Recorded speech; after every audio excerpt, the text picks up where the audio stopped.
नमस्कार टेक्नेप युट्युब च्यानलमा यहाँलाई हार्दिक स्वागत छ। साथीहरू, यदि तपाईको च्यानलमा पनि हैन 100K भनौं न 1 लाख सब्स्क्राइबर पुगेको छ र यदि तपाई पनि आफ्नो च्यानललाई चाहिँ भेरिफाई गर्न चाहनुहुन्छ या चाहिँ तपाईले कुनै पनि हैन युट्युब च्यानल छ र फ्युचरमा गएर तपाईले चाहिँ भेरिफिकेसन कसरी गर्ने भन्ने चाहिँ कुरा चाहिँ सिक्न चाहनुहुन्छ भने यो भिडियो तपाईको लागि हो। र तपाईलाई थाहा नै छ फाइनली हामीले चाहिँ 100K मेम्बर चाहिँ हैन अचिभ गरेका छौं। यसको लागि चाहिँ thank you very much for your love and support. Definitely आउने दिनहरुमा हामीले चाहिँ सानो तिनै एउटा गिभ अवेको बारेमा पनि प्लान त बनाएका छौं र डेफिनेटली हामीले यसको बारेमा चाहिँ एनाउन्स गर्ने नै छौं। यसको साथसाथ चाहिँ यो भिडियोमा हामीले हेर्नेछौं कि यदि तपाईहरुसँग चाहिँ हैन 100K सब्स्क्राइबर या चाहिँ 1 लाख सब्स्क्राइबर पुगिसकेपछि च्यानललाई हामीले चाहिँ कसरी भेरिफाई गर्ने, भेरिफाई भइसकेको च्यानलमा चाहिँ एउटा चाहिँ प्लस पोइन्ट के हुन्छ भनेपछि एटलिस्ट के तपाई चाहिँ भेरिफाई युट्युबर बन्नुहुन्छ हैन अरूको हेर्दाखेरि पनि र भेरिफाई गर्दाखेरि चाहिँ कस्तो स्टेपहरु हुन्छ, कसरी हामी चाहिँ भेरिफिकेसन गर्न सक्छौं भन्ने बारेमा चाहिँ यो भिडियोमा हेर्न गइरहेका छौं।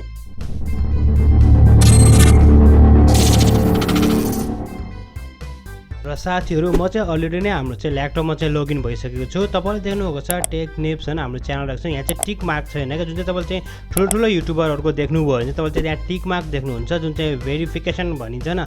एक्चुअली चाहिँ भेरिफिकेसन गर्नु भनेको चाहिँ त्यो नयाँ फिचर आउने त्यस्तो चाहिँ हैन। जस तपाईको चाहिँ च्यानलको नाम चाहिँ अरूले कपी गर्न चाहिँ सक्दैन के, त्यो चाहिँ मेन हो। उसको साथ चाहिँ एउटा चाहिँ हुन्छ नि म भेरिफाइड भइसकेको, युट्युबले भेरिफाइड गरेको भन्ने खालको मात्र हुन्छ।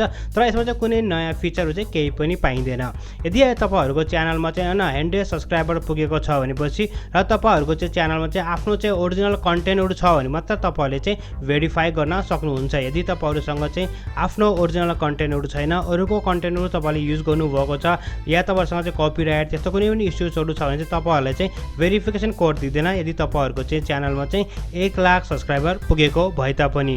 यसको साथसाथ साथीहरु, यदि तपाईहरु चाहिँ आर्टिस्ट हुनुहुन्छ, तपाईहरु चाहिँ एक्टर हुनुहुन्छ चाहिँ तपाईहरुले चाहिँ केही गर्नु पर्दैन। तपाईहरुको चाहिँ एउटा सब्स्क्राइबर भए तापनि तपाईले सजिलो तरिकाले चाहिँ भेरिफिकेसन चाहिँ पाउनुहुन्छ। जुन भेरिफिकेसन टिक मारेको हुन्छ नि, टिक राइट मार्क, त्यो चाहिँ तपाईले चाहिँ प्राप्त गर्न सक्नुहुन्छ। यदि तपाईहरु चाहिँ आर्टिस्ट हुनुहुन्छ, तपाईहरु चाहिँ खेलकुदको लागि जुनै पनि चिज त्यस्तो गर्नुहुन्छ नि कुनै कुराहरु चाहिँ हैन, यदि तपाईसँग आर्टिस्टहरु हुनुहुन्छ त्यस्तोको लागि चाहिँ एकदमै राम्रो रहेको छ। तपाईले सजिलो तरिकाले चाहिँ एकदम छिटो नै टिक मार्क चाहिँ पाउनुहुन्छ।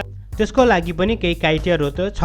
र साथीहरु, त्यसपछि तपाईहरुले यदि चाहिँ 1 लाख सब्स्क्राइबर पुरा गर्नुभएको छ र तपाईलाई पनि आफ्नो च्यानललाई भेरिफिकेसन गर्नुपर्ने छ भनेपछि यो मेथड चाहिँ एकदमै सजिलो रहेको छ। तपाईहरुलाई मैले डिस्क्रिप्सन बारमा एउटा लिंक दिएको छु, त्यहाँ तपाईले चाहिँ क्लिक अथवा टच गर्नु होला।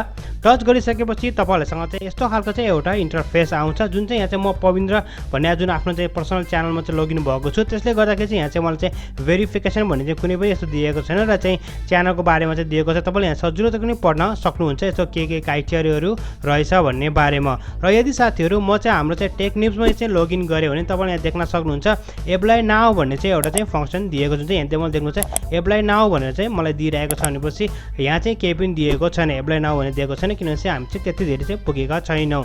त त्यही नै हो, खास यसमा चाहिँ नयाँ चाहिँ केही पनि छैन। र तपाईले चाहिँ क्राइटेरियाको बारेमा चाहिँ बुझ्न चाहनुहुन्छ भने भेरिफिकेसन ब्यागको बारेमा यहाँ चाहिँ सम्पूर्ण डिटेल चाहिँ दिएको हुन्छ। त्यसपछि तपाईहरुले चाहिँ सजिलो तरिकाले चाहिँ एप्लाई नाउमा चाहिँ क्लिक गर्नु होला। त्यसपछि तपाईले चाहिँ च्यानल नेम चेन्ज गर्न चाहनुहुन्छ भने च्यानल नेम चेन्ज पनि गर्न सक्नुहुन्छ। म चाहिँ सेम नै राख्न गइरहेको छु।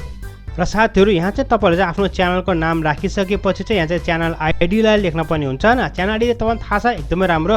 थाहा छैन चाहिँ तपाईले चाहिँ यहाँ चाहिँ जुन देख्नुभएको छ नि च्यानल, यहाँ क्लिक गरेर तपाईले चाहिँ आफ्नो च्यानल आइडीलाई चाहिँ कपी गर्न सक्नुहुनेछ र कपी गरेर तपाई चाहिँ त्यही ब्याक आउनु भने चाहिँ सम्पूर्ण कुराहरु तपाईले भर्न सक्नुहुनेछ। जस्तै मैले चाहिँ आफ्नो च्यानल आइडीलाई पेस्ट गरे, पेस्ट गरिसकेपछि तपाईले देख्नुहुन्छ सबमिट गर्नुपर्ने हुन्छ र केही क्राइटेरियाहरु यहाँ उनीहरुले भनेको छ। भेरिफिकेसन गर्नु भन्दा पहिला चाहिँ के कुराहरु हुनुपर्छ भनेर चाहिँ उनीहरुले भनेको छ र मैले चाहिँ यसलाई चाहिँ सबमिट गरिसकेको छु।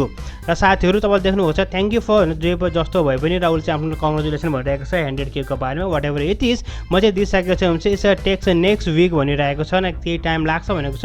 अब हामीले हेरौँ चाहिँ कहिले चाहिँ आउँछ, त्यसपछि म तपाईलाई चाहिँ अपडेट त डेफिनेटली गर्ने नै छु। आजको दिन हामीले डेटको कुरा गर्ने हो भने चाहिँ आज चाहिँ रहेको छ अनि अप्रिलको चाहिँ 23rd मा चाहिँ मैले चाहिँ सबमिट गरेको छु। अब हामीले हेरौँ कहिले यो चाहिँ अप्रुभ हुन्छ र भेरिफाइड हुन्छ। जब अप्रुभ र भेरिफाइड भएपछि मात्र मैले चाहिँ भिडियो भिडियो चाहिँ अपलोड गर्नेछु। साथीहरू हामीले चाहिँ हिजो चाहिँ भेरिफिकेसनको लागि चाहिँ हैन सबमिट गरेको थियौँ या रिक्वेस्ट गरेका थियौँ भनेपछि चाहिँ केही दिनपछि उनीहरूको चाहिँ इमेल पनि आएको थियो। जुन इमेल चाहिँ तपाईँहरूले चाहिँ देख्नुभएको थियो, जुन चाहिँ हिजो हामीले चाहिँ इमेल पठाएका थियौँ भनेपछि तपाईँले देख्न सक्नुहुन्छ। जुन चाहिँ हामीले चाहिँ हिजो चाहिँ उनीहरूलाई रिक्वेस्ट गरेको थियो भनेपछि हैन छिटो भन्नु पर्यो। जुन चाहिँ 17 घण्टा अगाडि चाहिँ हामीले चाहिँ रिक्वेस्ट गरेको थियो, 17 घण्टाभित्र चाहिँ उनीहरूले चाहिँ हाम्रो च्यानललाई चाहिँ अलरेडी नै भेरिफाइड गरिसकेको छ। जुन तपाईँले देख्न सक्नुहुन्छ 17 घण्टा हैन 17 आवर अगो भनेको छ भनेपछि यसमा यदि हामीले चाहिँ अहिलेको भेरिफिकेसन अप्रुभको यदि हामीले कुरा गर्ने भने चाहिँ अलरेडी नै अप्रुभ भइसकेको छ हैन। यो चाहिँ अब 23 मिनेट भइसकेको छ। सो यसरी तपाईँले सजिलो तरिकाले चाहिँ आफ्नो च्यानललाई चाहिँ भेरिफाइड गर्न सक्नुहुनेछ।